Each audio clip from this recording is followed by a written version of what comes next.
आगामी त्र्यंबकेश्वर नगर परिषद निवडणुकीच्या पार्श्वभूमीवर प्रभाग क्रमांक 6 मधून भारतीय जनता पक्षाच्या इच्छुक उमेदवार म्हणून भारती गोपाळ झोंबाड यांनी आज आपला उमेदवारी अर्ज दाखल केलाय।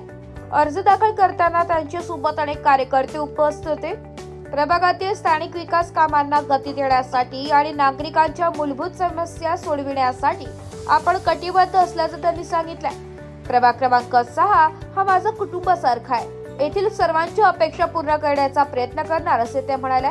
दरम्यान नगर परिषद निवडणुकांसाठी उमेदवारी अर्ज दाखल करण्याची प्रक्रिया अंतिम टप्प्यात पोहोचत असून विविध पक्षांचे इच्छुक उमेदवार आता रिंगणात उतरले।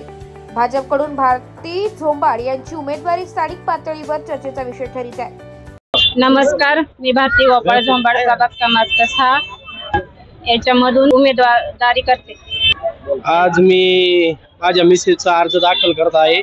त्र्यंबक नगर परिषद 2025 या निवडणुकीसाठी वार्ड प्रभाग क्रमांक 6 इच्छुक उमेदवार भारती गोपाळ झोंबाड या नावाने आम्ही आज अर्ज भरलेला आहे। आणि आमचे सहाय्यक, आमचे नातेवाईक, मित्र परिवार, माझे आई वडील असतील, माझे मित्र असतील, त्यांच्या सहकार्याने आम्ही आज फॉर्म भरला। ब्युरो रिपोर्ट, नाशिक लोकशाही न्यूज, नाशिक।